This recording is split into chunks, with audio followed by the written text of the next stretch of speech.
Hi friends, இன்றைக்கி பார்த்திங்கன்னா கால் தான் நம்ம செய்ய போகிறோம். ஆட்டுக்கால் ரசம் வைப்பது எப்படி, அதுதான் இந்த வீடியோவில் நம்ம பார்க்க போகிறோம்.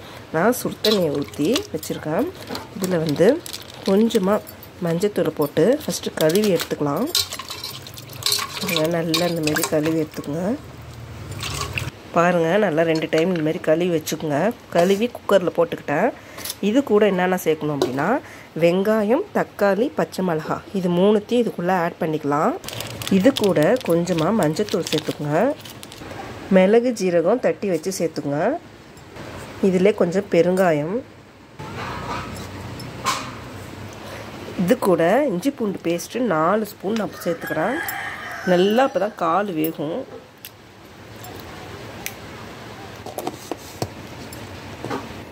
தேவையான அளவு உப்பு. ஓகே, தண்ணி ஆட் பண்ணிக்கலாம்.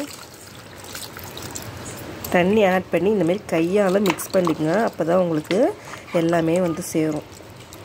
காரம் சேரும், இந்த இஞ்சி பூண்டு பேஸ்ட்டு இது எல்லாமே இந்தமாரி சேரும் உங்களுக்கு.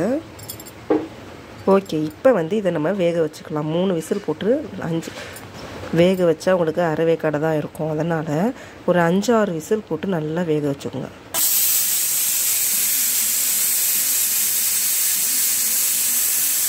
இதோட 7வது விசில் விட்டாச்சு.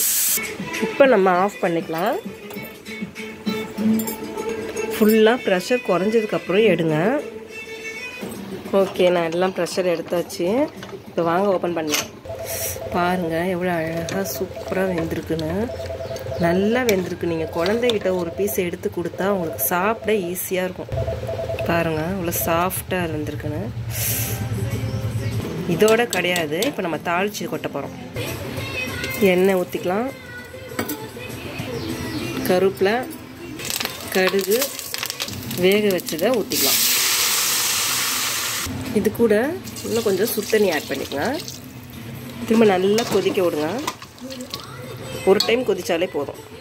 நொர ஸ்டேஜ் வரும்போதே இந்த கொத்தமல்லியை லைட்டாக தூவிக்குங்க. அப்போதான் வாசனையாக இருக்கும்.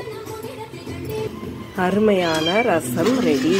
ஆட்டுக்கால் ரசம் மணமணப்பாக இருக்கும். சாப்பிட்டு பாருங்கள். பிடிச்சிருந்தா நம்ம சேனலை சப்ஸ்கிரைப் பண்ணுங்கள்.